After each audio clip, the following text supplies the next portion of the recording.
Yeah. Moment of silence. Now scream to your lungs, high pitch. I mean, I'm all about the skrilla. Well, I guess that's about it. The root of happiness, absent for duty. I practice absent. All right, welcome back. This is going to be episode 3 of the Boyz and Gents podcast. I'm one of your hosts, Nixon, a.k.a. Josh. Once again, what up, though? My name is D. Braxton. Good, TJ in the building. Yo, it's Cornell Hughley. How y'all doing, man?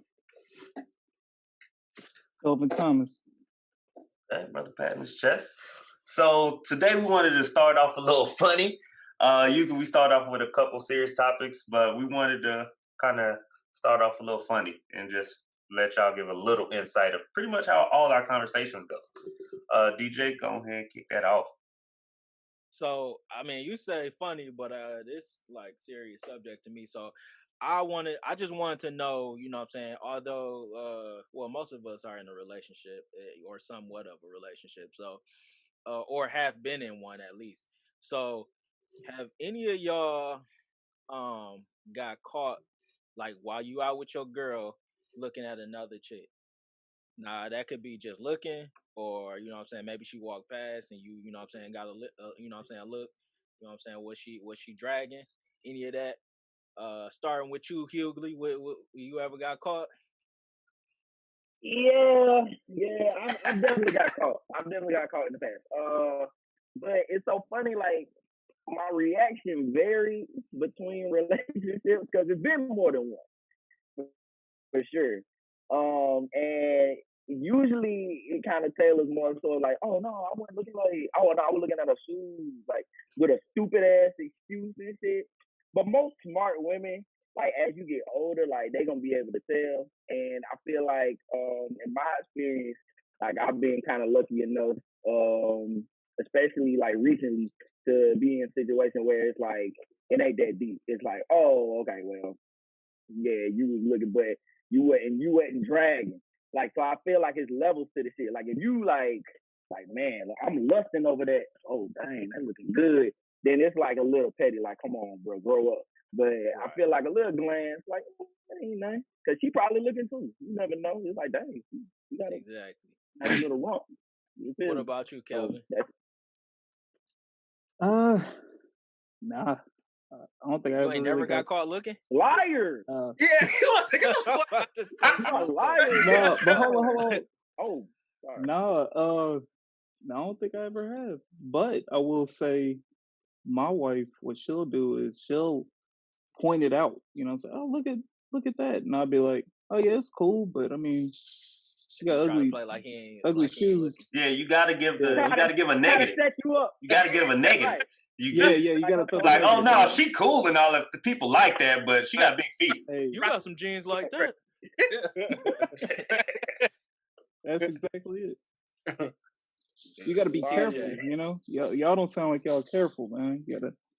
Yeah, I mean, as long as you don't break your neck, you know what I'm saying, it's all good.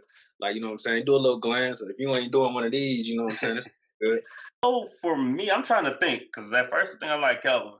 Like in the past, I think I can honestly say I don't think so. Because the time I got accused, I really wasn't. Man, I'm being serious. Like, but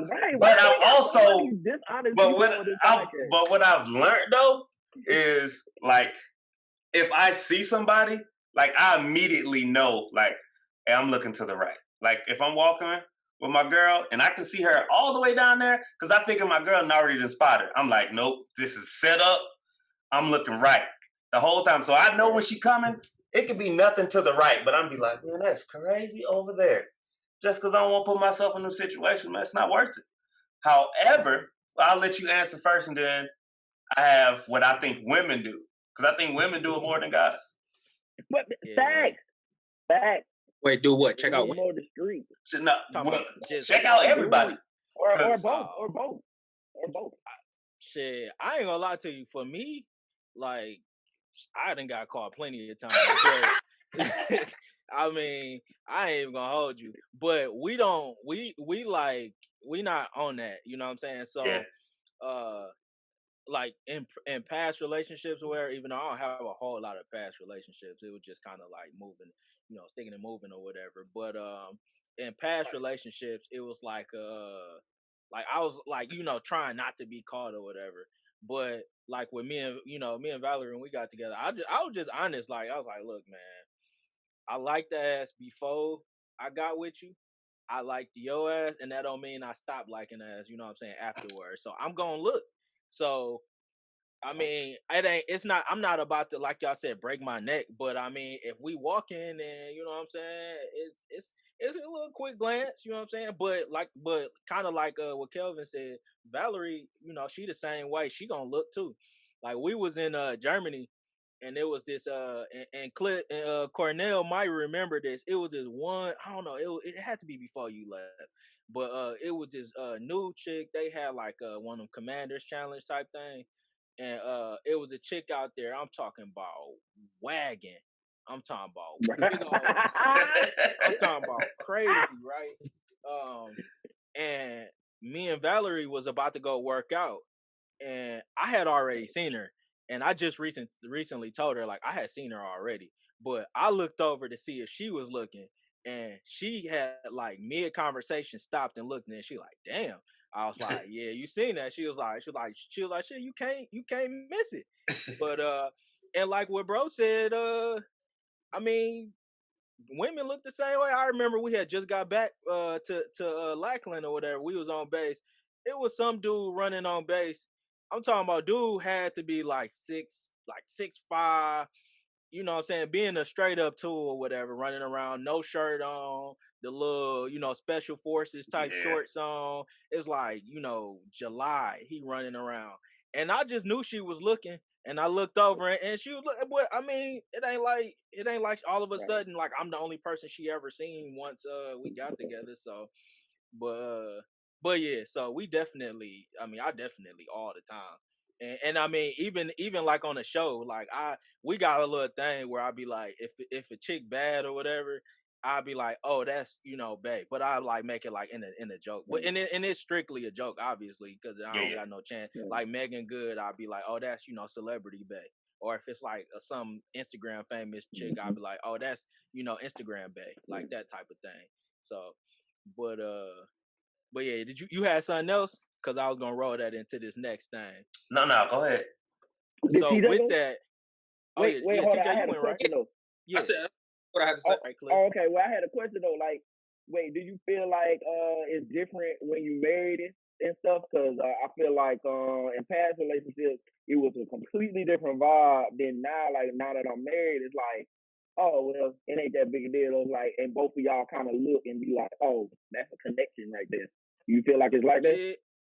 Yeah, probably. I mean, but honestly, even in the past relationships, as much as I was trying not to look, I wasn't never like, oh, I wasn't looking. It was just kind of like a, you know what I'm saying, try to play it cool. So I just never really cared to say if I was looking or not in the first place. But you know what I'm saying? Once I guess once we was like on like pretty much getting married, it was kind of like me being honest, like, look, I like that before I got with you. I like that. You know what I'm saying? And if you didn't have one, we probably wouldn't be together. Yeah, I'm about to say, I think had the pancake, we probably wouldn't be together in the first place.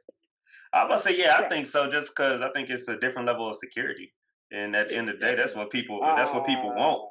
Because it's like what's stopping, like we said in the last podcast with DJ saying, like money's not gonna hold you, but it will be harder to leave a marriage because it's knowing that you invested in that person. So it's kind of like. Right. And honestly, if you leave me because I looked at somebody else, bye. Get on. Get out of here. That'd be wild. Please, but hey, you just saved me a big headache. But yeah, so rolling that into since we talking about ass, y'all seen this busted challenge? All right, challenge. What? They can't say they married. They married. So I'm gonna say thank you. We appreciate y'all. Right. Look, we appreciate you. Have everybody seen it though? You feel me? Yeah. Everybody seen it though? Like unintentionally, hypothetically, scrolling through it. I mean, how could I not? Right. I ain't gonna lie, like with certain things, all content ain't good content. So I mean, it's a challenge, and then some people are like, "Oh, you doing your thing," but some people is like, "Bro, why are you doing this to me? Like, Mm-hmm. you swipe." So it is what it is. It's just, honestly, it's just another challenge. People gonna make fun Yeah. with it, and some people. I like the people who make it creative, and like instead of them twerking, like they'll start off doing a little whole, "Oh, I'm looking crazy," and then they like start dancing or something or doing something different.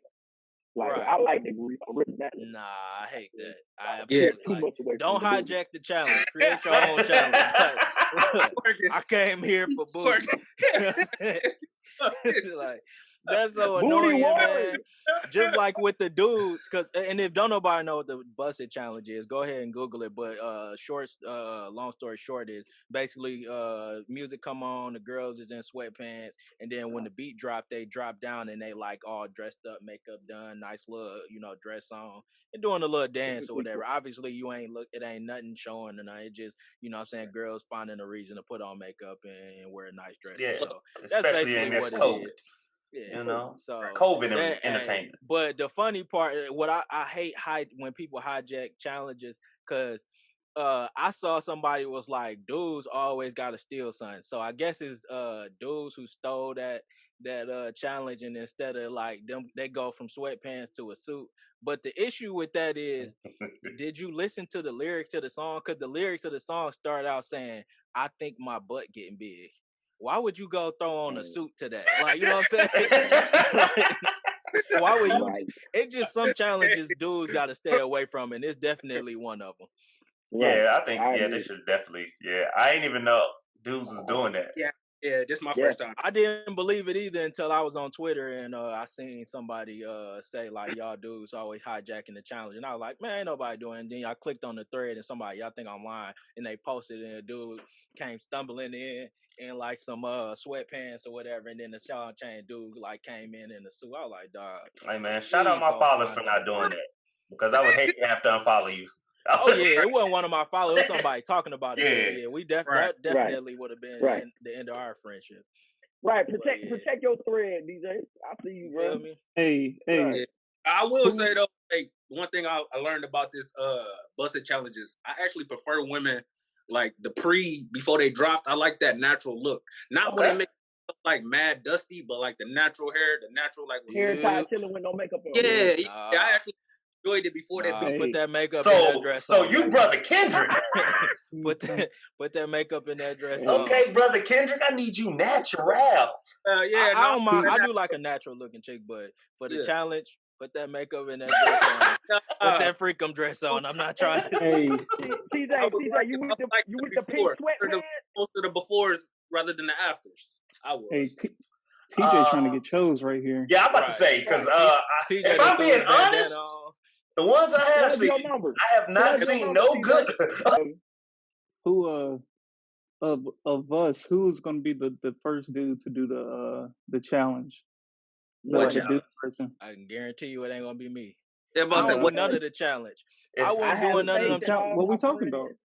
the busted challenge? Why would we do that? I mean, like Brax just said, If like one of y'all do this the challenge, dude you will person. not be back on the show. Yeah, I was about to say only person I would have said is TJ, and that's no slight. No. TJ gonna be. I'm saying like you would do it as a cooking thing. Like No. I would think you would do it as a cooking. Like I wouldn't see bro Look, putting a Don't suit do on. it. or something, Hey, and then throw it on the grill, and then be Yeah. like, "Oh, busted," and then you Get like putting along, some bro. barbecue sauce on the Hey, shit. Eric, I'm not I mad swear at to that, God, TJ. If you did if that, you do that, I swear to Eric, God, I'm Eric, canceling listen, you. they tweaking. Right. That actually sounds like a good marketing I scheme, will TJ. cancel the fuck out of you. Anyway, next topic, man. Tweaking hard. All right. So moving into that, I'm gonna pass it to my guy Kelvin. He brought up a good topic. Let him I introduce it. got you. Serious. So when is it, if there is ever a time where you must kick your adult child out of the house? All right, so when is it a good time? Honestly, I don't know if it's ever a good time to kick a child out the house. But I think more specifically, like for Black people, I think we have a horrible habit of forcing our kids into adulthood. before they absolutely ready for it. So for me, I feel like it's terrible practice to once a kid is because a lot of I think in our community a lot of times once you graduate college it's you either going to college or you going to work, and I think that's the worst idea because I think in a lot of sense in a lot of ways you kind of teaching your kid to be a worker, you know what I'm saying, instead of Right. giving them the chance to kind of figure out how to be a boss, because if you tell them, like, say you don't want to go to school, well, you telling them, all right, you going to work. So what the person got to do? They got to get out the house and they got to go work. So now they got to learn how to maintain having a house, or apartment. If they don't go to school, then obviously it's gonna be 9 times out of 10 they're gonna be working like either minimum wage or they might be able to find a decent job. But they're you really forcing them into at best middle class, and that's at best. Most of the time they're gonna be lower class because you're not giving them no chance to kind of hone their skills.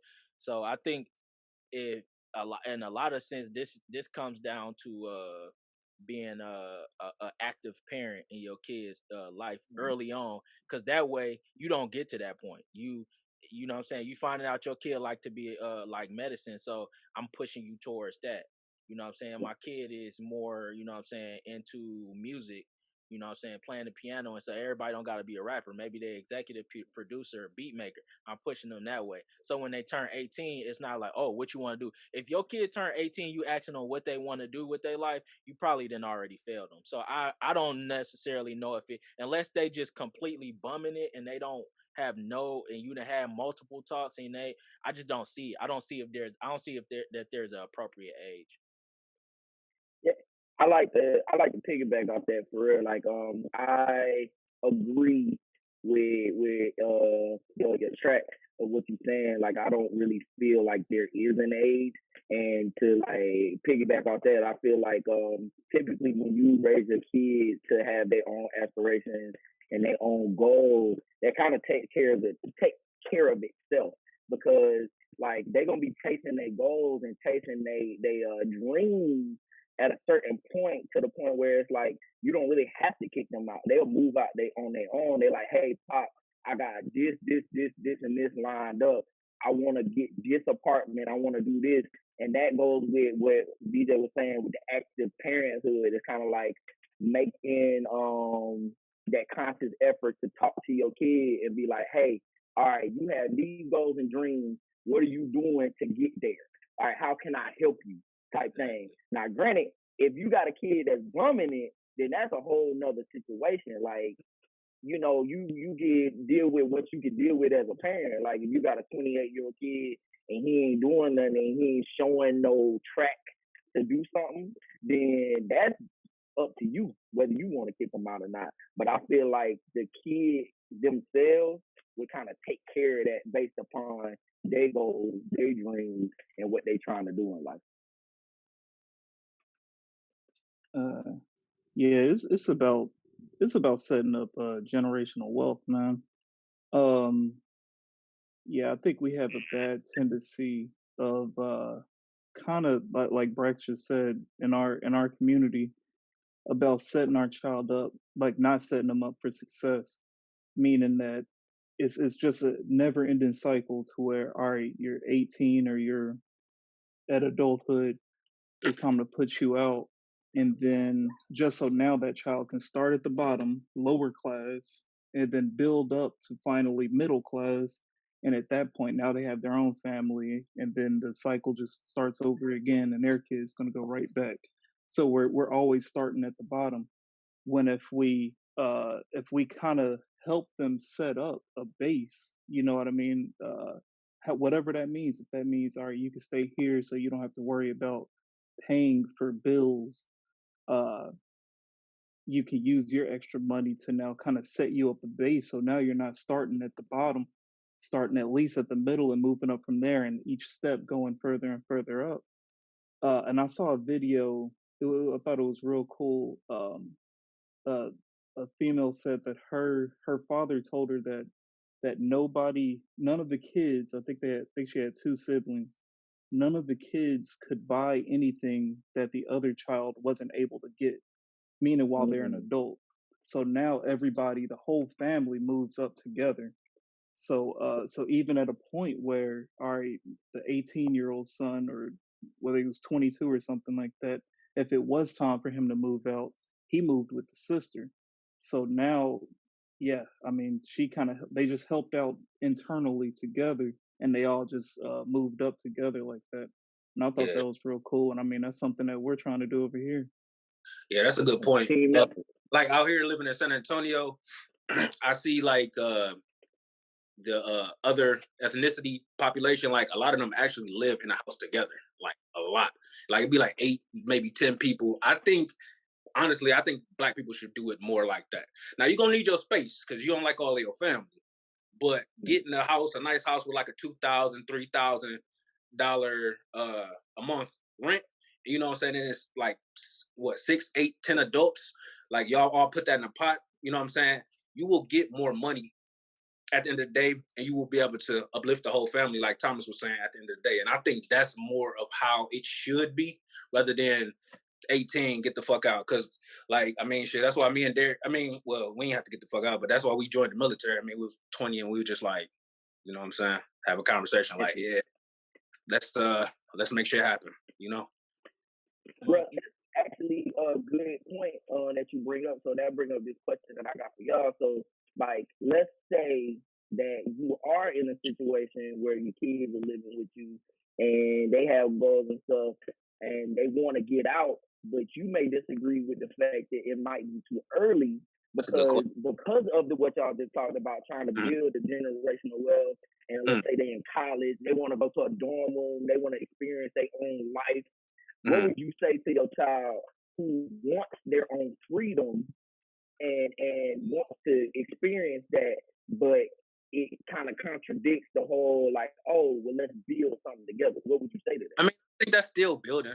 I think that's still building. You just building. I mean, yeah. So I guess they taking money out of my pocket because I got to pay for college. But at the same, they still learning and they still got to grow and they still got to, you know what I'm saying, live their own life. That's how I Right. look at it. So if they come to What's me wrong like, with yo, them living in your crib while they go to college? Sorry to interrupt.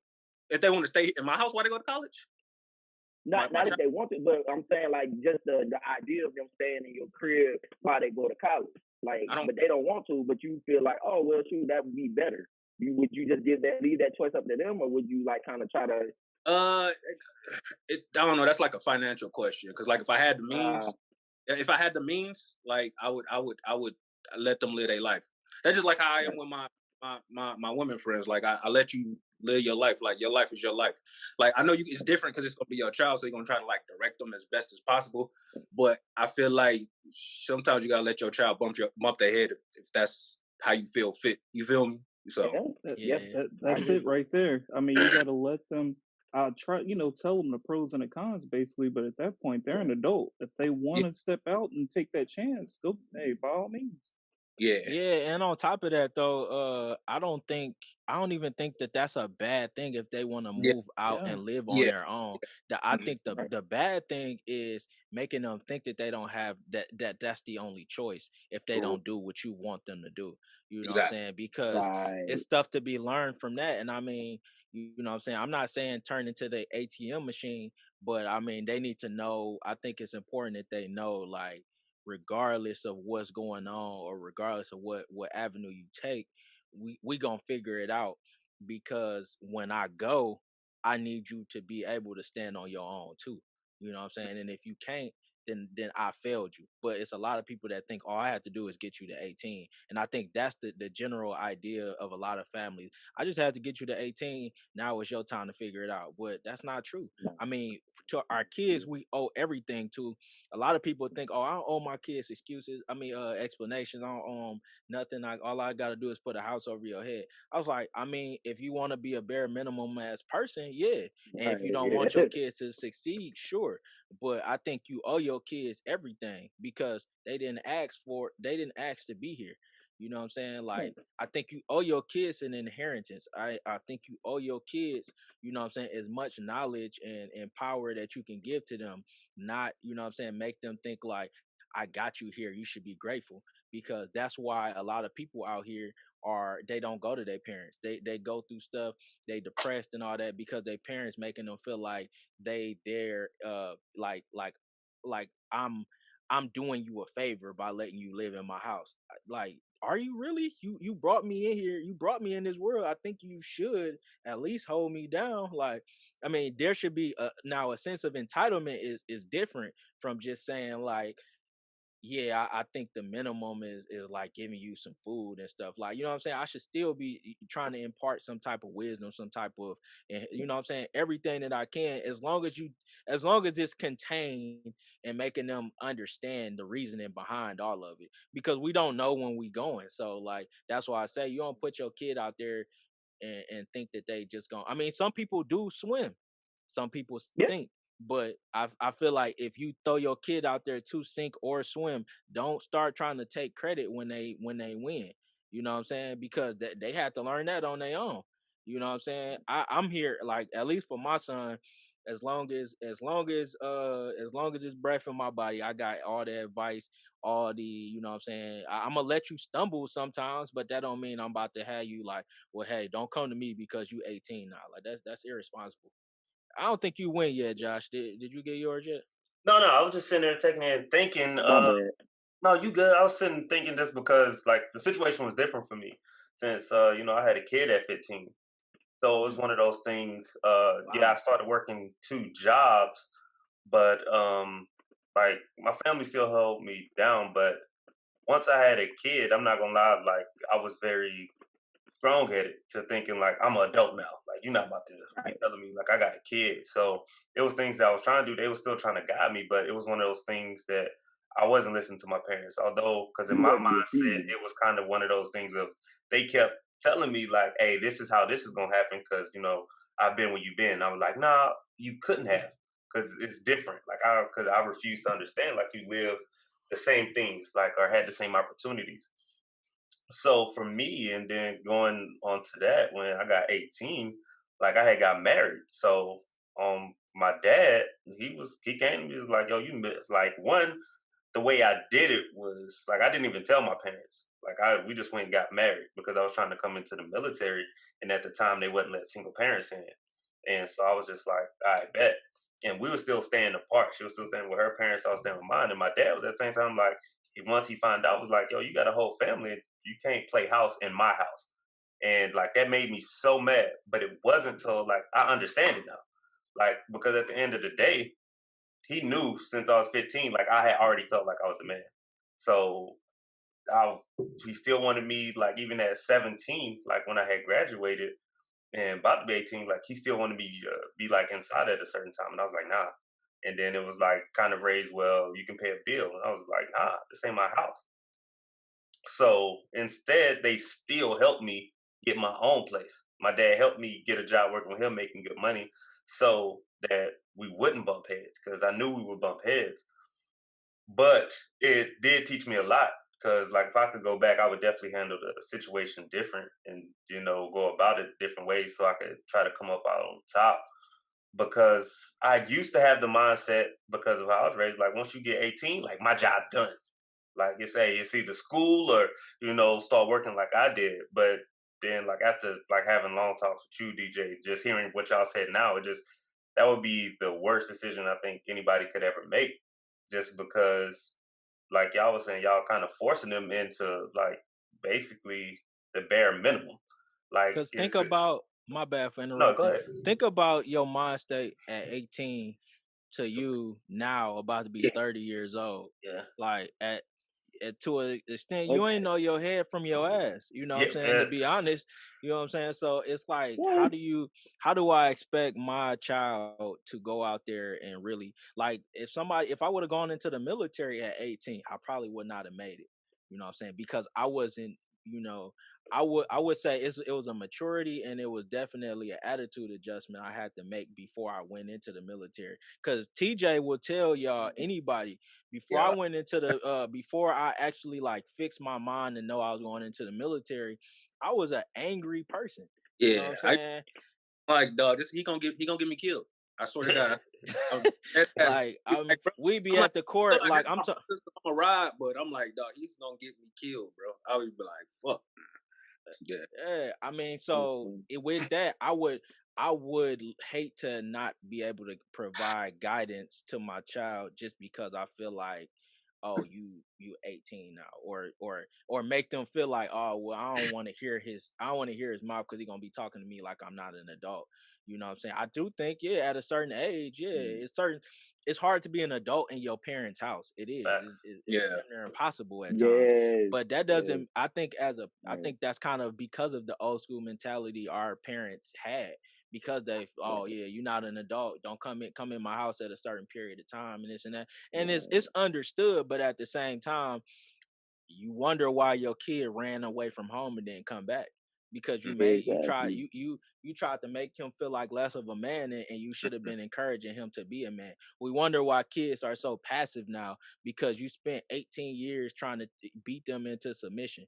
You know what I'm saying? Like that's not fair. You know what I mean? I think you should be encouraging your kids to be bosses and to be, you know what I'm saying, independent thinkers at a young age. Now at Tyler age, yeah, it's gonna be some times you gotta be a little bit more stern, but as they get older and they can understand right from wrong and they do know their head from their ass, that's when you start allowing them to be free thinkers and like, okay, why do you think that? Okay, let me tell you why that doesn't work. Oh, you think it does work? Let's see how it works. You know what I'm saying? Right. And that was the biggest thing. I learned most of my lessons because I bumped my head and then was like, oh, that wall is hard. Oh, it really does hurt. And then I would go back to my parents and be like, hey, you did say this was going to happen. And like to this day, I still call and like apologize to my mom for like my actions of how I treated her, for thinking like she didn't know when everything she was telling me is right.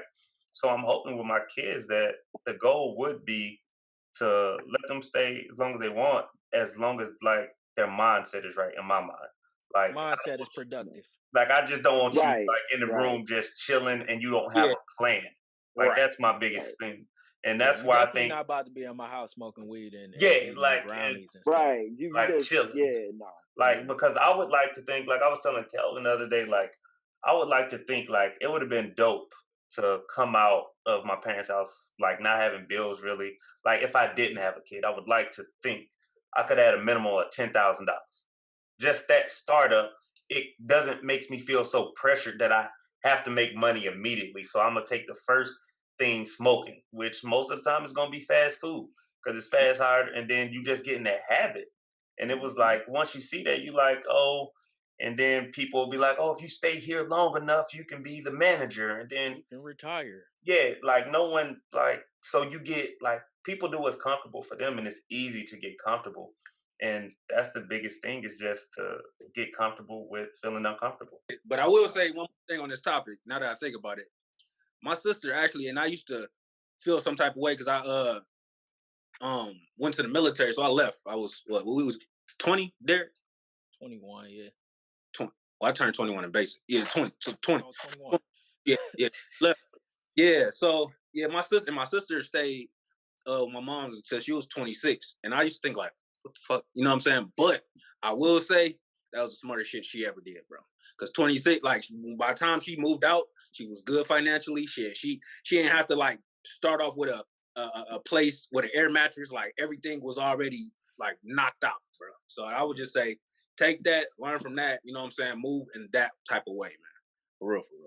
Yeah, I was about to say, I think DJ hit it like on the head again. Like, if we just get out that mindset of just 18 and done, like, and then the biggest thing is just teaching your kids now and helping them grow into what they want to be and push them towards that, and don't put your ideals on them. Because like my biggest thing is like, oh, whatever makes the most money, I want my kid to do. But it's kind of like, but what if they don't want to do that?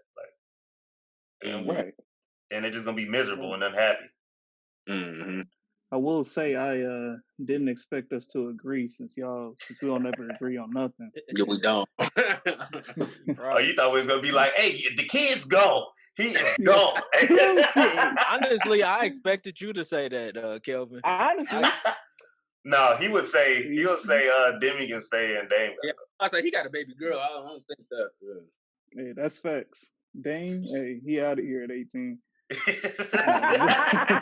I'm gonna play this back Demi, to where for she him. at? She can stay forever. Right. Hey, chill. But yeah, now that we talked about adult kids, let's talk about little kids. In 2021, how do y'all feel about whoopings? Whew. Gonna It has start. completely changed for me. I will say that. I'm how do I feel? I ain't in the beatings. At first I was like totally like against whoopings, but like just watching children and how they grow and how they act. But beatings, no. Like I don't need a stitch. I'm not the old school shit we had. I don't need a stitch Yeah. cord No. ass. Yeah. You know, especially when you had like me and Derek be talking the same thing. You know, you had conversation with children. You know what I'm saying? Have them understand. Back in the day, they would just be like, "Do this shit because I said so." You know what I'm saying? But if a child has Period. Right. understanding, you know what I'm saying? They will be more likely and inclined to listen to you. You know what I'm saying? And that's how I Yes. period. Like explain to me to the T like what the fuck going on. Because if not, then I have all these questions or I'm gonna just move how I want to move. You know what I'm saying? Yeah. Right. For me, I agree. Kelvin, no. When I first came in, me and Kelvin had this long argument about whooping kids, right? Boy, And what? because back then at that point I was brand new to the military, and I was still in my old ways. I hadn't had kids myself, so I was like very much for whoopings or whatever. But now that I'm older, and now that I have a child, I'm like absolutely against it. Not, but I will say this: I am not against physical discipline. So I do feel like kids should understand every action gets a reaction. So my son is very much a boy. Like he is the stereotypical little boy. He will throw something at you. He will hit you. So I make sure if he hits me, I hit him back.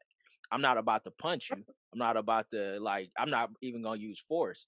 I'm just going to show you that, hey, you don't hit people. I'm gonna say no, Derek. But when you do it, if you continue to do it, I might thump them little fingers. Hey, we don't pinch, we don't bite, you know what I'm saying? Things like that. But even that, I feel like you gotta understand. It's so much psychologically that you have to understand with kids. Now that I'm older, I called Thomas. I called Kelvin when I got older. Like recently, I think it Sure. was when Josh moved out there. I called him. I was like, "Hey, bro, I completely changed my Wow. stance on that. Like, yeah, because I just that's what I was. But then seeing your own kid, That's big of you, bro. you like hell no, I'm not about to. Like no, I mean, don't get me wrong. Like I said, my son is wild and he will do some wild stuff that'll make you like have to like, hey, chill. But I mean, I think what whipping kids really in general makes them once again passive aggressive, Right. because they eventually you grow a fear, and they end up growing a fear of like everything I do might come with a reaction. And I feel like in most cases people whip kids out of frustration, and I Right. feel like that's a you problem.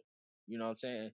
Because once again, back to that thing of kids didn't ask to be here. So we owe them everything to, what I'm saying, be as patient as possible. We can't afford to be impatient with kids, because the one time that you aren't patient with them might be, what I'm saying, detrimental to them. So like I said, Maddie. it's been some time when he done wild out and I didn't had to pop that leg or whatever, because he just being a little wild. But I'm not about to I'm not I'm more, he's gonna be hurt by the fact that I embarrassed him, not the fact that I actually not even embarrassed him, but it hurt his feelings that dad told him, like pretty much got upset, not because I inflicted some type of pain, because I feel like that's almost a form of bullying. Like I feel like whipping kids at times. And don't get me wrong, my mom had no issue like doing that. I mean, once we got to a certain age, it was more like she'd just punch you. But yeah, yeah, whipping kids is just not my thing no more. I feel like it's slave tactics to me. You enslaved, they were beaten to submission until they follow orders. And I think to an extent it's something that's passed on to our generation to do when somebody doesn't, do what you want. Like, nah, learn how to communicate. Most people whip kids because they frustrated and they lack communication skills. But Okay, Hey, so And like, that's go ahead, Thomas. My bad. I was killing. hey, that's again. I what Brack said. I echo everything you just said. But yeah, that was a real conversation we had. You hit me up because you made that an understatement. Back then it was, what's that, probably like 8 years ago we had that argument. That was a big argument. Me and you was going back and yeah, forth. Right. And then That was huge. we was for real mad at each other because he was like, "Hey, if I'm watching Demi Yeah. and she acting up, I'm gonna whoop her ass." And I was like, "All right, then you gonna see me." hey, see, Yeah, he was like, "All he right, I guess we exaggerating fight." it though. What I said is I don't watch people kids because I whip ass. That's what I said. Right, right, I was right, like, I'll right. tell you, And I then don't, I and ain't I gonna know lie, people don't like that. Kelvin, let him into it because you asked him to, like, so if you watch Disney and she acts up, you gonna beat her ass? And he just said yeah. So you led him into that shit. You I led him And did. into on that. top I of I'm just that, did. saying to because I be was fair there. on my part, even back then, I said I would warn her plenty of times before I ever decided to do right, that. right, But the right. thing Facts. is, I was like, but And the thing disclaimer is, I too. would exactly. I was like, but the thing is, I'm not watching nobody kids because I'm not about to feel no type of way if I had to whoop them. But now, like I said, older me, more wiser me understands, and if I had a kid back then, I probably would have understood back then. Maybe not. Who knows? But yeah, definitely a no for me. Yeah. I mean, Now, we ain't now again, I mean, at Daddy Daycare. We used to have them over on the weekends. Right. Yeah. Yeah, but I ain't gonna lie. Like in my opinion, bro, like I echo definitely what y'all said. Just to expand on it, I feel like you got to build that foundation of like what you feel like your kid will respond to as far as discipline, but not physical discipline. Because I feel like what DJ said is spot on, bro. Like they get more upset like just when like you thump them or like you know what I'm saying, or if it's like you like no, like then they start bust out crying.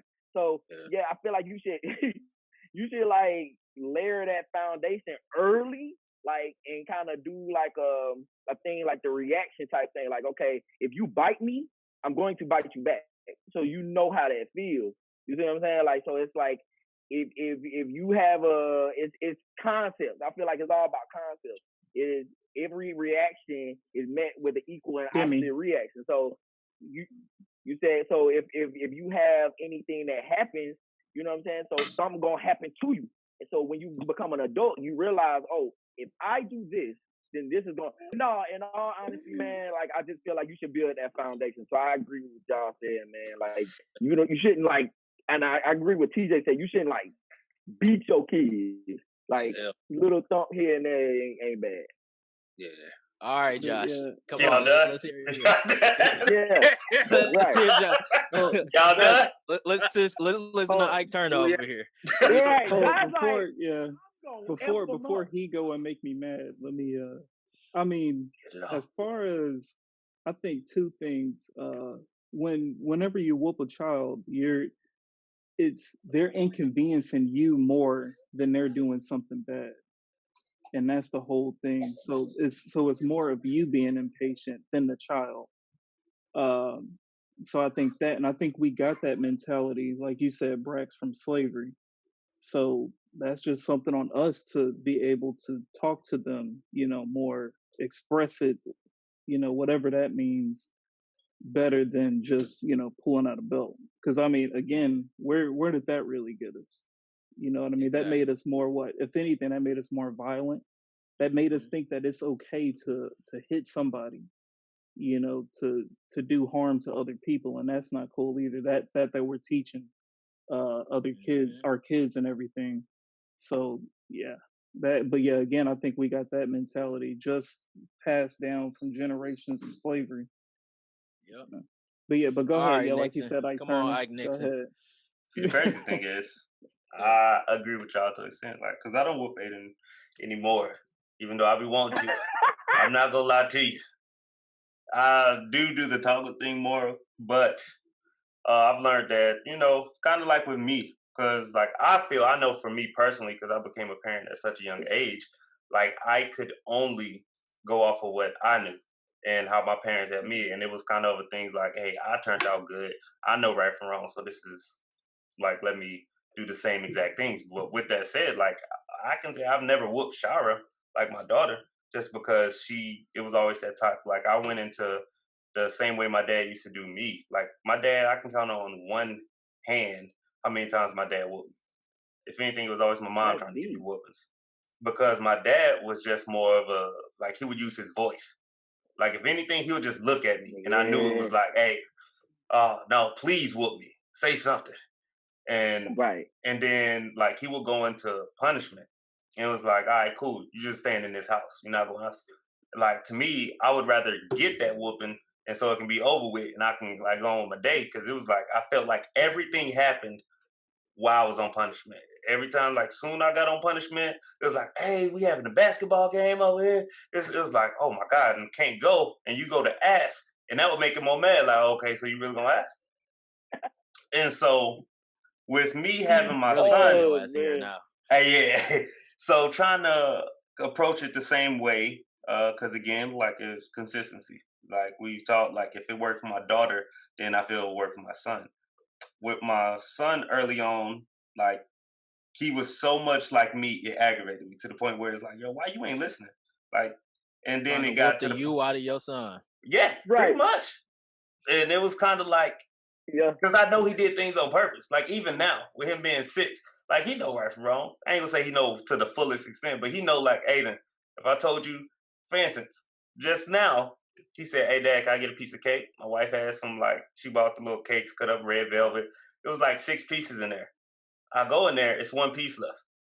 And I say, I called Shay, was like, hey, yo, did you, like, take the cake? And she's like, nah. Aiden, come here. I told you get 1. It was like, oh, no. And he changed the subject. Like, his new thing now is, and there was a pot boiling on the kitchen. Ooh, what's that in the pot? And it's like, no, stay here. It's about to be you. That's what you should have said. And it's like, what made me stop whooping Aiden is when I was whooping. So, y'all know me. I'm very try to be with the theatrical. So I tell Aiden go to the closet. Like, in Texas, I had turned the closet basically like to the torture chamber because I would have my belts hang lined up. So I'd be like, go to the closet. He was like, no, hey, you on? Brother, can I tell my story? Like, I'll let you get your time. I'll let you get your time. My man said the torture chamber though. Hey, man. So, hey, because when you think of it, you want to be like, hey, I'm doing nothing. So you couldn't say like the closet around Aiden because he'd be like, what? The closet?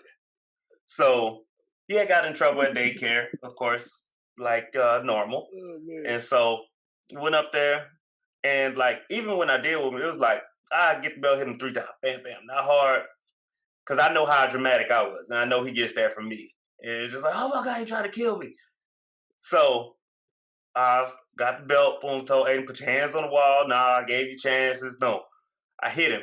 One time, Aiden turned around and was like, please, just punch me in the face. Don't hit me no more. And that's when I was like, what the fuck? And that's when I was like I put the belt down. I was like, hey, come here, give me a hug. Like, I was like, hey, don't say that. But and that's what I was like, no. Yeah. And that's what, and it just showed me like, in his mind, he was like, I would rather get punched in the face than get a whooping. And I was like, oh no, it's crazy. Even though I ain't gonna say I'll never whoop him again. I will say that. I just try to talk to him, communication. If anything, I take away his tablet, and it's like he'll rather get a whooping than me take away the tablet. So, I say it. Especially now with technology. And I was gonna say, even on that, like, how do y'all feel about that? Do y'all feel like too much, too less, or technology? Like giving them like iPad, phone, like it's hard in this day and age, bro. Like, yeah, that's what people feel like it's too advanced, but like, man, we in a new day and age, bro. Like, I feel like if you don't get them the iPad or the phone, they're gonna be behind. You feel me? Yeah. Right. Yeah, but you don't want to do it too much because you turn kids into zombies, man. I mean, yeah, but I'm saying, like, at least let them understand how it works, how to maneuver it. You know what I'm saying? How to do apps, how to look up stuff. Those and monitor their usage. Yeah, you know what I'm saying? Not put put a show on and just get out my face. Not like that. You see what I'm saying? Yeah, but I mean, it's just a slippery slope that you play like once you do that, because like Touche. you would think, I'm just giving it to you just to learn it, but like how do you gauge that until you don't realize it until you look up and you walk past the TV and the kid sitting there like, you know what I'm saying, just staring at TV, ain't looked away, ain't blinked or whatever, and it's like, yeah. And I think technology is a reason why a lot of kids are so socially awkward now, because they don't know how to interact with nobody but the damn TV. So I think it definitely needs to be monitored. Yeah, Demi agree got both of mine. They got all of that. Tablets. Demi got a whole cell phone. I had the iPhone 8. She had the 10. You know, but I upgraded since. But yeah, I mean, right, on top, whatever. but I mean, on top of that, we have daddy homework on top of regular homework. So I mean, she gets it in on what needs to get done first, even chores and other things before, you know, she can go do her thing on her phone, her games and all that she do. Right. I was about to say, I agree with that. I think it's it's pros and cons for everything. I think it should be a certain age. I think, well, of course you monitor it. I just don't know what that age is, because like I'm still mad at my parents now for telling me video games not gonna get me nowhere in life when I just seen a 15-year-old win $3 million playing Call of Duty. I could have been the GOAT. So I call her and let her know, hey, I know we were still learning, but you messed up. Okay, it's okay. you kicked out the house. I could have been the GOAT. He just said I could have been a GOAT. Hey, for real though. And on top of that, it's kids. Kids nowadays will literally watch YouTube videos of other kids playing with other toys or playing other games. And it's one kid that made like Ryan he made a few million just playing with toys. So that's why I say technology, you just gotta adapt, but you gotta be, you gotta be smart with it too. Don't let that shit become too much of a crutch. And I was about to say, I'm just mad that ahead, my kid ain't that. I'm just mad my kid ain't that little boy who made 20-something mil. But my thing is, he can't. Like I was telling Aiden, like we had the technology just how we're recording this podcast. Aiden has every toy known to man. Aiden, why don't we do that? I said, why don't we start your YouTube channel? And you can watch yourself, get them same views. You can do this thing. And so that's actually what I have in the works now talking with him. Although, again, Aiden want to do this? I'll do it next Friday. Right.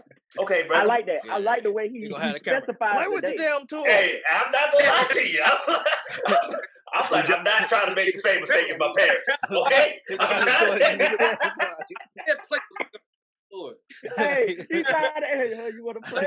Wow, here. Hey, so Jackson. Hey, I'm not lying to you. You go play that guitar. You go play it right. Hey, Aiden, action. Right. Do that. I'm trying, man. And he likes to do things like that, but it's just one of those things of just to like knowing. Like I know he likes to play video games, and instead, like his mom struggles with it but she is right. It's a balance. I'm not gonna lie, because I am a homebody. I'd rather be inside, never go outside. But I know that's not good for a 6-year-old. And although I'll be like, oh, I'm good and he's good, although he has everything he wants inside, it's still that interaction and still being able to be a boy and still being able to play. So I get that's where she's coming from. But I also don't look at just like if he's playing video games as the bad thing. Of course, he definitely got to do the educational stuff on the iPad, because I have seen like him count to 100 now, and how he's already, his teacher saying he's advanced in kindergarten. Like, I think without technology, I don't honestly know if I could say that he would be where he is right now. But like I said, I just think it's crazy, like how we at now, and I hate, like, it's crazy to think where we'll be at 10 years with technology. You just gotta be careful, man. Because I was on GTA. I was on GTA the other day, and there was a little kid talking about selling meth and cocaine, and you could tell he was only like 5 or 6 years. I mean, maybe he wasn't 5. He was probably about 10 years old. I was like, I had to get off for a second. I was like, God, what am I doing? Like, you little I got a cocaine lab. You want to join? Yeah, Grab that photo. Where's your mama at? I was about to say, But the next topic, it comes from one of our listeners. She posed a question and asked for our opinion on uh, biracial teen wants to wear a Black Lives Matter shirt or a shirt with the fist, but doesn't want to make his friends or anyone else uncomfortable around him. So my thing is, what would y'all say if that was your son that's biracial? I Put it think as biracial because I know we all black, but and me yeah. having a kid that is biracial. But go ahead, TJ. I don't know. I, Kelvin got that wavy hair. He got something else. But He does the talk proper. when you think biracial, you mean part of the person is black? Yes, his Alright. father is black and No, the mother is Hispanic. I just had a question. I'm gonna hop in later. I just had the question. I just Okay. Okay. I think Thomas wanted to go first. Hey, Go ahead. Go I ahead. mean, Kelvin. Yeah, let's talk about the. hey, Let me two get things that I would tell them. I mean, first one is fuck them. Okay. Do your thing. You know what I'm saying? Right. Yeah, you know, and second is whenever you wear it, be prepared to explain it to people who don't know. So and I mean that's not even a bad thing, you know what I mean? But I mean as far as for anyone who don't like it, no, fuck them. But yeah, be ready to explain it, and that shows leadership. That shows that that child is ready for other kids to look up to lean on, to ask a question to them. Because so yeah, you just have, as long as you're ready to explain it and understand and articulate it, I think you're good. And so kind of what bro was saying, but like the biggest thing with that is he gotta understand that in this world, especially he's half black, so he has to understand that in this world and the way the world kind of turns, no matter what you do, no matter how old you get, or no matter how much you try to explain it, people gonna find a issue with what you do.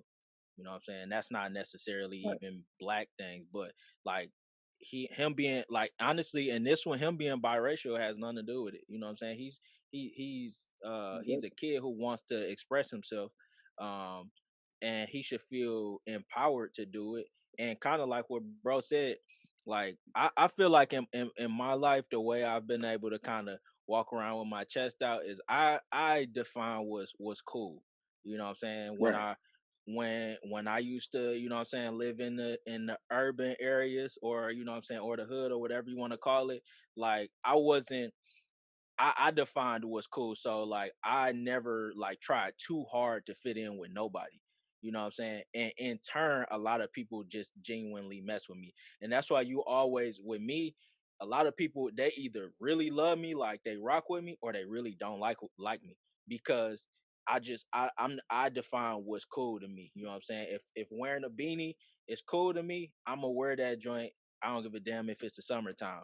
You know what I'm saying? And honestly, yeah, he should be ready to explain it. But if you don't want to explain it and you feel like this what you want to do, then kiss my ass. That's what I'm gonna wear. You know what I'm saying? Because at the end of the day, you know what I'm saying, the people who really rock with you are not gonna judge you by a shirt that you're wearing, especially when it's not offensive. And if you take offense to, you know what I'm saying, me saying that my black life matter, or even if he was white and said my black friends' lives matter, then do I really care that you my friend? Like I don't want to. We even friends? Because obviously it's something. It's a disconnect. You know what I'm saying? So don't get too caught up in what people think, because history tends to lean towards our side in a lot of these situations. So them same people that got all of these things to say in these comments and Facebook and all of that, when history turns around, they're gonna be the same ones that's gonna regret a lot of the BS they said. So you know what I'm saying? Be proud of who you are, you know what I'm saying? And for me, it's kind of hard for me to even like, it's hard for me to relate too much for that, because I was raised in the inner city where I wasn't even around a lot of white people until I was like 14 years old.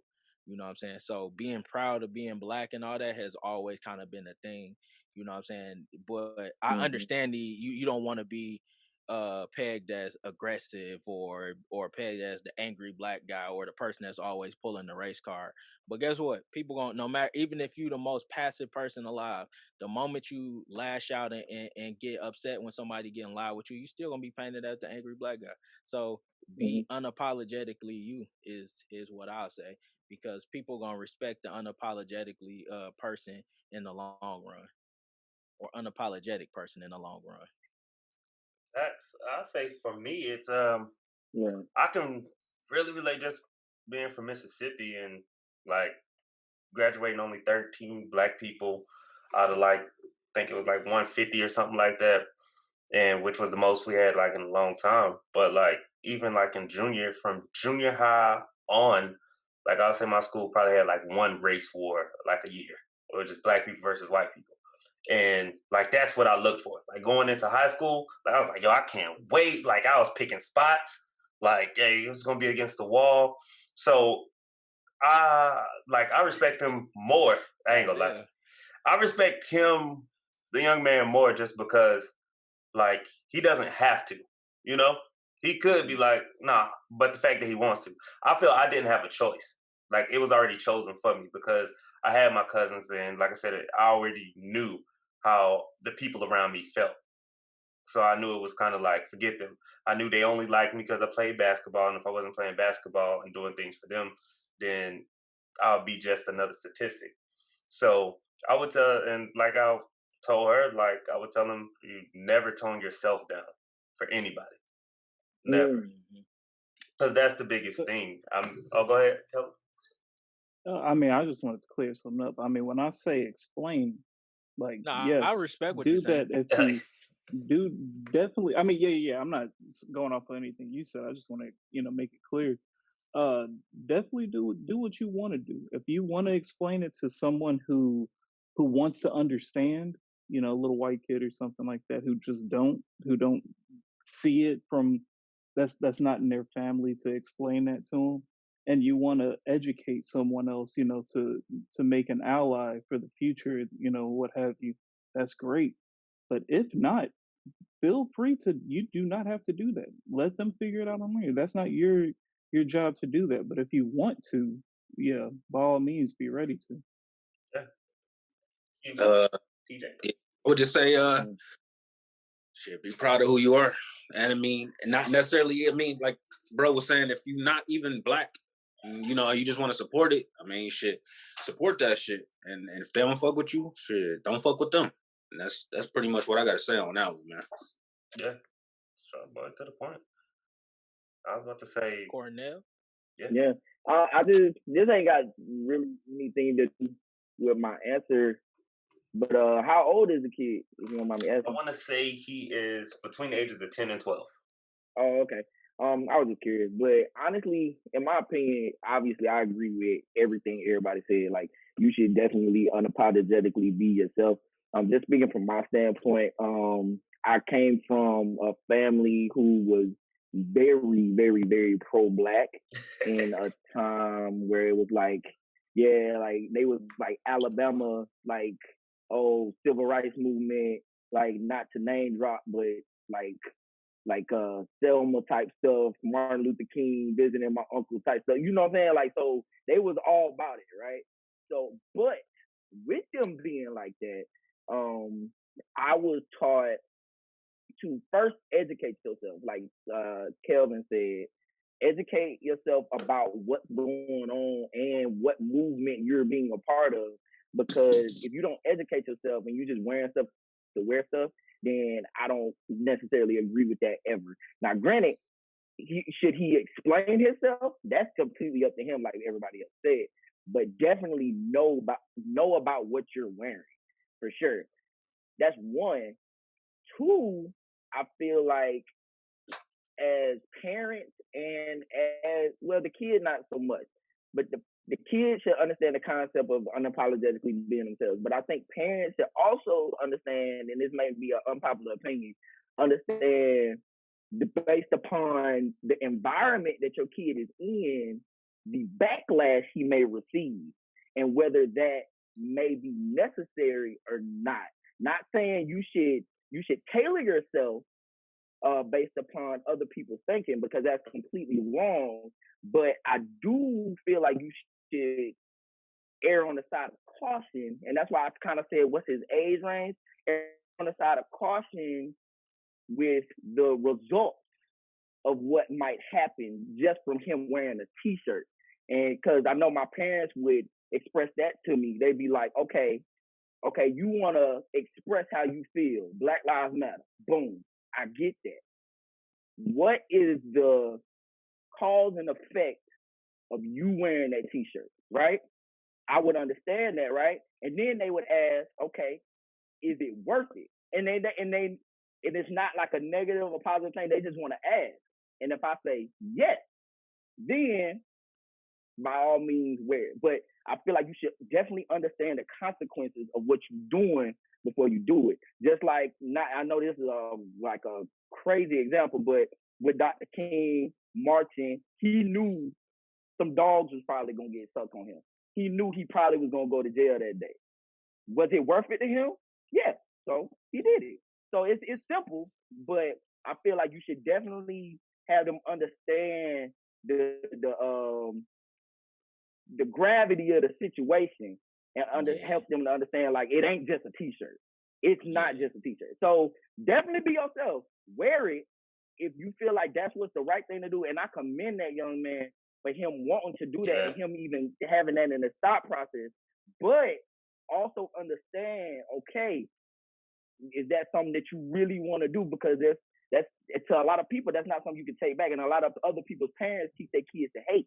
So he might get bullied, you know what I'm saying? So you got to think about both sides and think about you as a parent and the kid. Are you prepared to do that? So that's all I say. But I agree with him wearing the shirt. I agree with what you're saying, bro. I think that is important because for instance, it was this girl I worked with. She's white, her husband's black. But if you saw their daughter, you could tell she's black. She has long flowy curly hair, but she has black in her. When they brought her in, she brought her daughter to work one day, and she had like a Black Lives Matter shirt on. But she was like, her daughter is in the same class as my son, and I just warned her. You know what I'm saying? I was like, hey, I feel you. I was like, I understand where you coming from with that, and I respect it. I was like, but you might want to be cautious with your daughter going to daycare, because you gotta think about it. Your daughter is 2 years old. Well, at that point, she was like 1.5. I was like, your daughter is like 1.5, and she can't even express if somebody putting their hands on her or nothing like that. So you do gotta be, be careful. She ain't gonna know why. So you do gotta be careful, and with that, and you do gotta be tactful. But at the same time, like I said, with his age, you definitely gotta be unapologetically, you at his age, I encourage him to be unapologetically him. But it's just like having that conversation. It's just like having the police conversation. If you get pulled over by the police, although we know your rights say this, they don't always teach you. They don't always treat you that way. So be careful when you approaching this situation, because all I care about is you getting home. I don't give a damn about you know what I'm saying, all that other, So definitely be careful. But at the same time, at his age and all of that stuff, he should be okay with wearing whatever the hell you want to wear. And if and for me and my son at that age, if he want to wear it, he gonna wear it, and I dare you to act out on my son. But you know what I'm saying, at that, you just got to be careful. But But as a parent, I feel like you should be prepared for that, because you a whole, and I'm sorry to interrupt, but I feel like you are a person, you have a certain demeanor about yourself, right? So I feel like as a parent, you got to be honest. Like, am I prepared for my son to possibly get backlash for wearing this t-shirt? Am I rah enough to be like, I'm going up there and I'm gonna anybody that says, you know what I'm saying? And I mean, and not every beat the shit out of a little kid. Right. I slap a little kid. You better not talk about. It'll happen. The fucking DDT is little. I'm telling you. Y'all did what? Because he was wearing, Okay, bet. Say less. Exactly. You about to be curb stepping the fuck out of some 13-year-olds, right? Stunner! So, Hey, boy, all right. it'll be Like, I Donkey feel you. Kong, punkin' heading the fuck out of some kids. You and my son over Right. that shit. Not playing. No, I think that's dope advice. Not playing. That's actually a way doper conversation than I thought it was going to be. So Yeah. that's dope. And I appreciate her for even reaching out to us, for one, Yeah. listening to the pod, and then just giving us some insight and coming to us for advice. Because I don't know y'all like that. No, just playing. Shout So, out. leading into our last two topics, of course, is the sports. First is, who is the greatest sports figure that y'all can think of? And this can be across any sport. And it's just when you hear this person, like every person know this name and just the greatest sports figure. And this is Emerald Lagasse. And the reason I bring this up is because, again, somebody else that listens to the pod hit us up and posed the question and wanted me to ask you guys, because obviously I care what y'all think for some reason.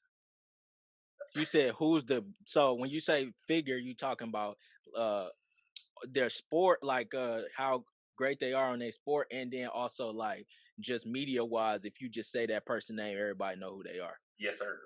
How they impact the community and their sport. Yeah, well, I would say, I think popularity. So I think right now, well, not even right now, but just in general, I think Mike, MJ still kind of reigns supreme with that. But LeBron is slowly but surely on his heels. That's what I was gonna say. I think it's those two, and then I don't even know if there's a close second. But but we talking about America. If you go overseas, they might start naming them soccer players. I was gonna say David Beckham. Yeah, David Beckham or Ronaldo or Neymar, those dudes. Lionel But Messi. in America, at least in America, it's definitely, and I think even worldwide, I think MJ probably still reigns supreme in that. Yeah, I was gonna say I wouldn't be mad if someone made argument, because I'm gonna say, although I'm not a fan of the guy, but LeBron James, just because I think it's different now that more people know him about the stuff he does off the court. Like, I've ran into a couple people that don't watch sports and they know about him because of his actions off the court instead of the things he do on the court. And that's crazy to me.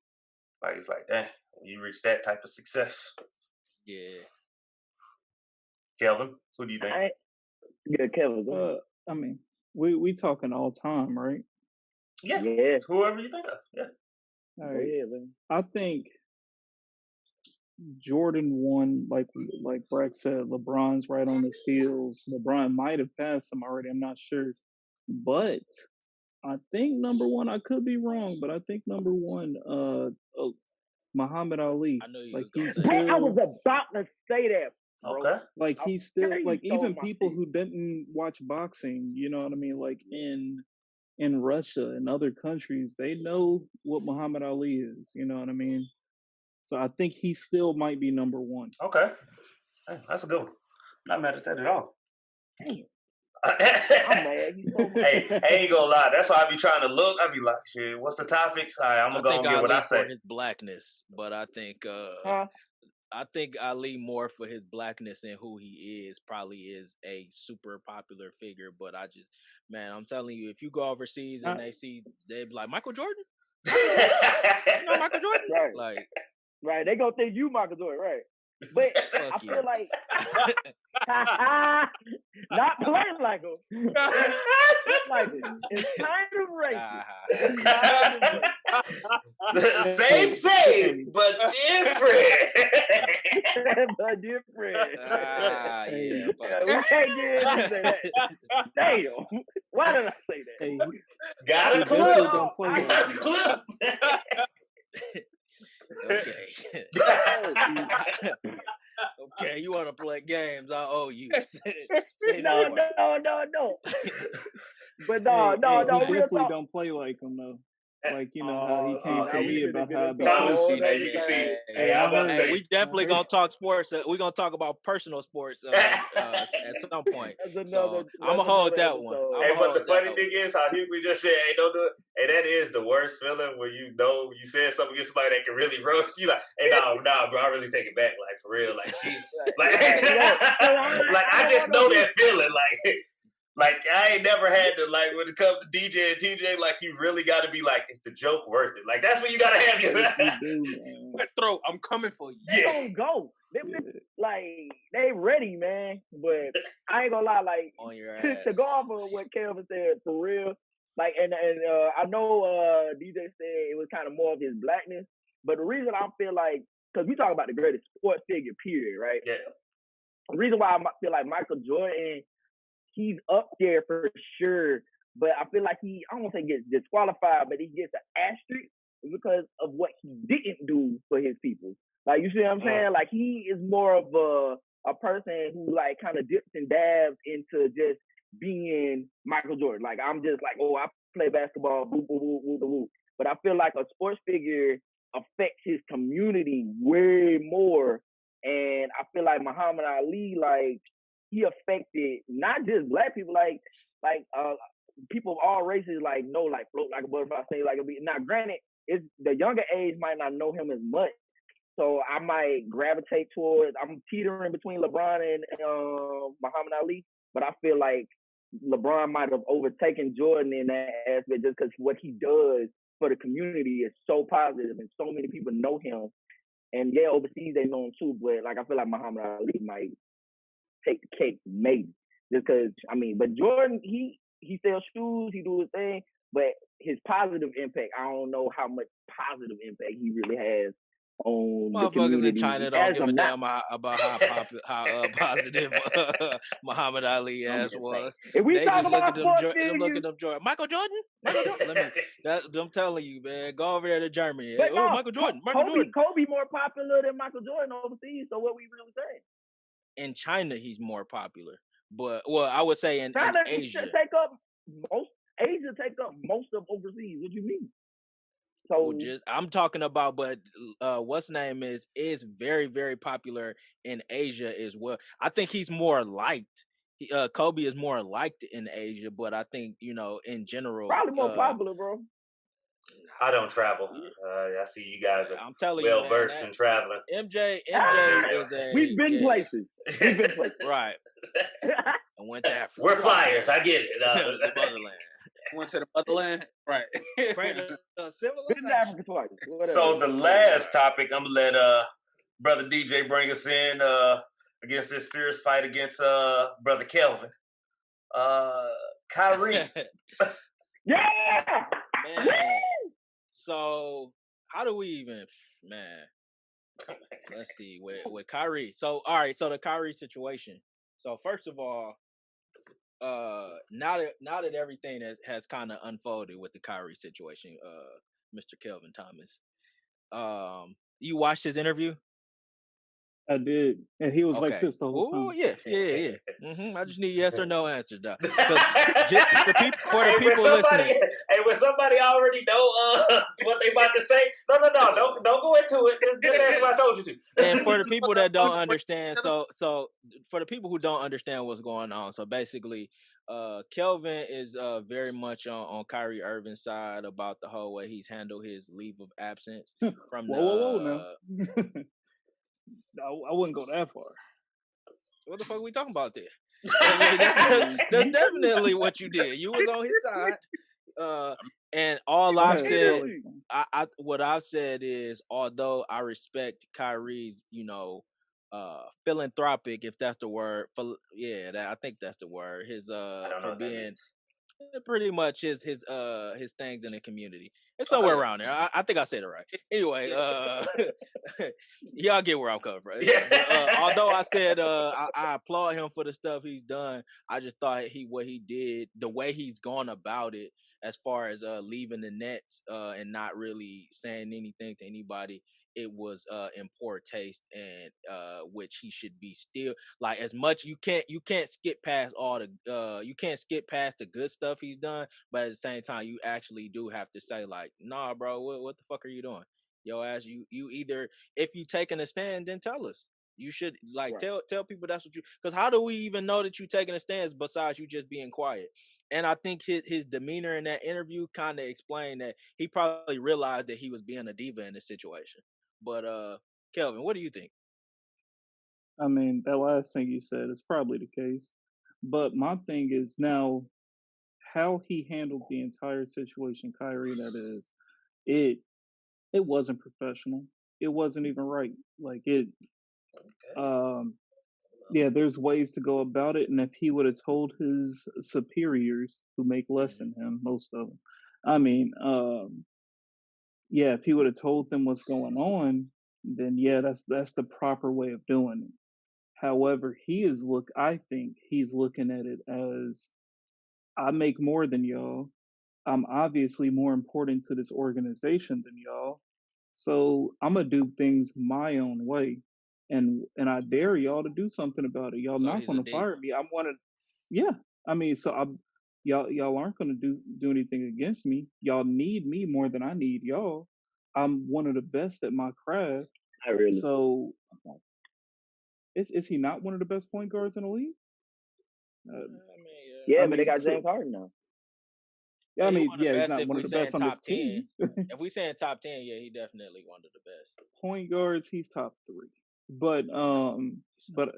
I Okay, mean, we'll get into that's a that different later. argument. But yeah, yeah. Different argument. He's not. But yeah, like I don't care for the way he handled it, but I understand what he's doing. He's been saying since the bubble. I've heard him, even maybe a little bit before that. Like at the point he was trying to start his own league, so he's looking at it as fuck the usual, fuck what we have been trained and put in our mentality to do, and let's do things for our own. So I understand now. Is it the right way as far as the league is concerned? No. But It's not even the right is he way. trying to It's not even the right uh, way in regards to from a Having a personal business? job. standpoint though. That's what I would say. Not even like oh for the league. I just feel like if you saying like fuck the status quo pretty much, you know what I'm saying? Yeah. Like we gonna do it our way. That would be great if you told anybody what the fuck was going on and made a stance because right now it just I mean before today it just seemed like he was being dramatic because nobody knew what was going on and you saying like fuck the status quo but are you really saying fuck the status quo or are you just being dramatic because you at parties what I'm saying you know what I'm saying just not you it's nothing that you doing is like you making a point all it is just you showing out honestly. But that in itself is making a point. If you're just gonna do your own thing, that's making a point that hey, I'm the best. What can y'all do about it? I mean, we see other people who are the best in their craft. They have that mindset that like I can do what I want. Now I'll get to that in a second. But as far as yeah, that like I said, that in itself is making a point. Yeah, I mean, Um, I just thought it was he lacked tact in that. He could have like even if you like I said, even when you saying fuck the establishment, I'm gonna do it my way. It's just a way you go about it. You know what I'm saying? oh So yeah, people can feel you to where they feel you or you don't. And like most people just don't know what's going on. And that's the part. Like even when Cat made but his stance, he made it known he was making the stance, regardless of the outcome. You know what I'm saying? And in but this case, he why made do okay? you know what I'm saying? Why Because do me and you as fans, why do we need to know what the stance is? That's between him and his because organization. He is a human being who's got a job just like we do. Now, right, but hold on, wait. Let me address that. go ahead. Yeah. You have to because unlike me and you, like we don't get paid for our likeness. You know what I'm saying? Our everything about the NBA and the dollars that are generated that pay him as an athlete is largely based on your likeness. You know what I'm saying? So yeah, us as fans, the league is nothing without its fans. And it's showing now, you know what I'm saying? It's showing now in the ratings, it's showing now in every you are nothing without your fans. So if you make it a point where it's like you don't gotta explain yourself to the fans, eventually you won't have fans. He gonna AI himself. I mean, essentially, although AI is beloved now, when he was Yeah, going he through loves his it. mess where he was out where they pretty much blackballed him out the league. Nobody was on his side. Nobody was on his side until afterwards when he was gone and he some of the best years of his life was wasted. You know what I'm saying? At least NBA years. I don't but I don't think he's worried about that whatsoever. So so another thing is now every all superstars have this. They have that to where they can kind of do whatever they want. Kobe, LeBron, all of them. But the difference is the great ones, Kobe, Jordan, LeBron, they didn't, even though they had that, they didn't have to use, they didn't use it, and that was their choice, and that put them on another level. Even James Harden is in this category to where he kind of did something that he wanted to do, and though it might have tilted him, he's still talented up there with the greats. It it makes him look a little different, and as far as viewers' eyes, and that's something I don't think Kyrie is worried about, and he shouldn't be worried about it. Well, I got one question. So, like, I agree with DJ, like, in a way, but I feel like his basic obligation is more so to his employer. Like, because I feel like what's happening is we kind of overstating his importance as a basketball player. Because, like, let's be real. Kyrie Irving is a great point guard, and I could agree he's definitely top 3, 5-ish. Like, we could argue that 5 later. at best. But I mean, that's fine. Top Whatever. 5. But that's not the point. Disrespect. The point is whatever. The point is he's not LeBron. So if he leaves tomorrow, I'm pretty sure nobody would care. Like, so it's kind of like even the net. Like, he's not even the second best player on the net, and that's Third. probably not even an I argument. mean, yeah, James he's not and the second. KD is probably right. James and KD, Disrespect. you can argue whatever, but he's not the first. He's not even the best player on his team. So with that being said, it's kind of like for him to have an attitude like, y'all need me more, I need y'all, it's incorrect. But let's say even if that was the case, let's say they was like, oh, let's fire you then since you don't want to come to work. What benefit did that happen to the cause that he so eloquently put out? Like, well, I'm trying to do this for the black people. The platform that he has is because of basketball. So if he loses that platform, then what benefit would he be to the black community? If he don't, still, so he still got he has money. still created so a name, and he still has plenty of money. But he's just, that's the thing, through his I actions. don't know if he's he has destroying. money. We like to think. But and that, I don't know his pockets, but the name thing I can address that through his actions, he's slowly destroying his name. Not saying you should pander to people's idea of you all the time, but when you're a public figure, your name is like, it's what DJ said, your likeness is your money maker. So if this man alienates everybody and through a basic thing of communication, just tell your coach where you are.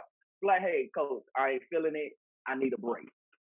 Easy. If he would have done let me finish. Like, if he would have done his interview that he did today, with just his coach 3 weeks ago, and his coach actually knew where he was, I wouldn't have had no issue with nothing he did, because that's a basic thing. You communicate with your employer where you at. And you don't just do stuff just because you feel like it. That's not the way the world works. That's not an adult. That's a child. Like, a child just throws a fit and be like, well, I don't feel good. Like, it's been times where I don't felt mentally unready to go to work all the time. But do I just, I'm going to stay home But your and not tell nobody tolerance is so much. The military is so, you don't have that tolerance that he's got.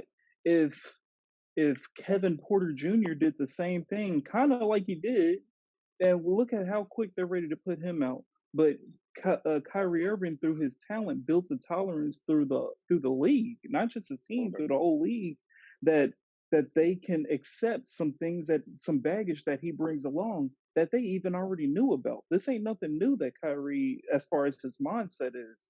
And then, as far as one more thing, I think the biggest thing is we're talking about whether he was there or not.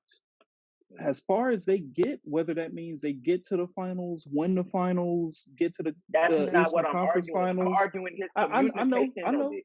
I don't care about him I understand being there. that. It's communicate that. That's but all. My point is, him being gone a week in January is not going to change whether they win, as far as how high or low they go. We are okay with him. But the way he acts, that doesn't guarantee so that's what that we're mad about. in May that he gonna do the same thing. You said what? I'm not upset with that's anything. True. Yeah, I'm not upset with it at all. Yeah, I just disagree with him not communicating with his employees. Yeah, and I also don't. One thing I don't like and I don't appreciate from anybody when they play the black card or the Black Empowerment card. I don't like when people hijack the movement for their own personal gain. And it seems like, and I could be wrong, Right. but it seemed like in this situation, he used a situation where he was upset initially, and it probably was about the way the country is. He used that, and then Right. he acted in the wrong way, and then on top of that he continued to be childish to where it got away from the actual purpose, and then he tried to come back around with the whole like, oh well, he paid for George Floyd's family a house, and that's where I say, like, I don't care how you did it, how much you spent and all that. When you use when you use the movement, or use, you know what I'm saying, the progress of Black people for your own personal benefit, I don't respect that. And I think that's dangerous for anybody to do. I don't care how much money you have, how much money you spend on people, how much any of that. Anytime you hijack the movement for your own personal gain, you are wrong. I don't think he hijacked the movement because this is nothing new. This is not out of character for Kyrie Irving. He's been doing stuff like this as far as for the He's culture. been Look at verbal, but as far as disappearing, this is what new. about the WNBA during the bubble? He paid all of their salaries. You know what I mean? This is nothing that nobody else No, did, and that's months him ago. being an activist has nothing to do with what I'm saying though. That's like, I respect him being an activist. Yeah, I it's two don't separate things. respect, yeah, I just don't respect his actions that had nothing to do with being an activist, because I think that also plays a part in how people address us, respect us, and all of that. Because they're gonna get into this mind state of, you get them a little bit of money, and then they're gonna start wilding out. So we're not giving you nothing. That, You know what I'm saying? yeah, And that's the part, and that's that's an the, I'm issue. not saying that we should be begging them for nothing, but I say, like, you make it hard for people that's, actually trying to establish themselves, because then when it's time to do more negotiation, collective bargaining agreements, they gonna start saying, they're gonna start making it harder on the players. They're gonna say, well, y'all, this is how much we want to And take look at back, Kyrie. because y'all, this was the bottom line. This is the bottom line. This is how y'all taking off these days, and kind of making, running amok. Y'all affected the bottom line. So we're gonna play hardball because y'all, acted in this way. And then a lot of times, most of the time, the player unions eventually end up caving in, because a lot of them are not as financially stable as you would think. And That people like Kyrie acting the way that he affects the people who aren't as financially stable in that industry. And that's the part where I say, like, yeah, you don't use the movement to for your own personal gain. But we should be, with everything you just said is facts, but we should be more upset with the people representing the players union more than Kyrie Irving. If you can't argue that Kyrie is one person, and look at all the other Black gentlemen before and after him that has represented the NBA the right way, and y'all can't make that argument to keep money, to keep raising the what you call it, then Yeah. why are we mad at Kyrie? We're only mad at Kyrie because we don't know these guys' names. Yeah, and I agree with that. But the Got only thing I would an say is, example.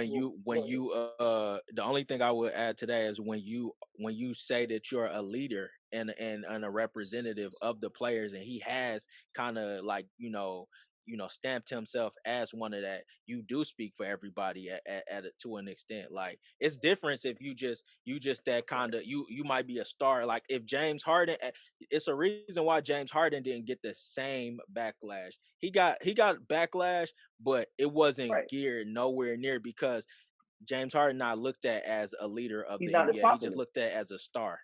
You know what I'm saying? He just looked at as a superstar. He's He's he's not a a bigger champion. star than Kyrie, honestly. But his What the what makes us look at Kyrie as a leader over more than James Harden? Because he said it. Well, you Because just like you he said, puts himself you into said that. he paid for the WNBA salary, player salary, when That they makes were you a going leader? down to yeah, when they was going down to the bubble. He was one of the main ones that got a lot of players together, and they all decided, like, we might not want to do this. Like, I mean, shit, if you watch him in his post game thing, he's speaking for the player. I mean, that's the guy that, it's not about what we did. I'm talking about his actions. He has made himself, kind of stamped himself as that, and that's why it looks bad when you act and don't, like, what I'm saying, use Let's your think words about it. accordingly. I got a question. So, like, because the basic premise of what I'm saying is I feel like everybody should be held accountable for their actions, whether you do good things or bad things. You should be held accountable for your actions equally, right? We can all agree on that. Let's say your child, right, comes home with a report card and they get all A's and an F, right? And you like, oh, great job. Hey, what's this F? And your child goes off on you. What about all the A's? I got all them A's, and they not going to the F at all. They totally disregarding the F. And you like, but nah, yeah, good job for the A's. I appreciate that. Dope. But how we gonna do better with this F? I feel like it's the same kind of situation in a way. Kyrie is doing a lot of great things, which is dope. But us bringing up something that he's doing bad isn't detrimental to him. It's actually something that's going to make him better if somebody can approach him and be like, hey, yo, you doing a lot of good things, but bro, you could probably approach it like this. And then people would really have no room to talk. You see what I'm saying? So that's all I'm saying. Like, just move differently or move in a more mature way, then people really wouldn't have no room to talk. But Kyrie is giving people ammo by and then having the rhetoric that you putting out, like, oh, look at all the good that he's doing. But we not like, you're not improving if you just look at nothing but the good.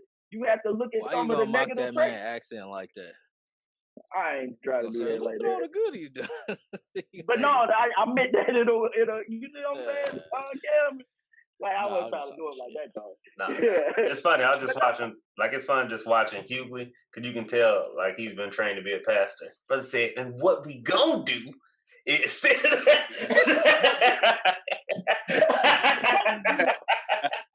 Brother, you better speak.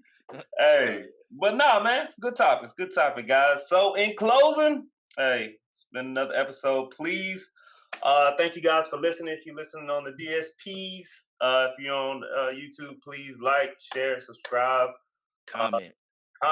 Definitely comment. Yeah.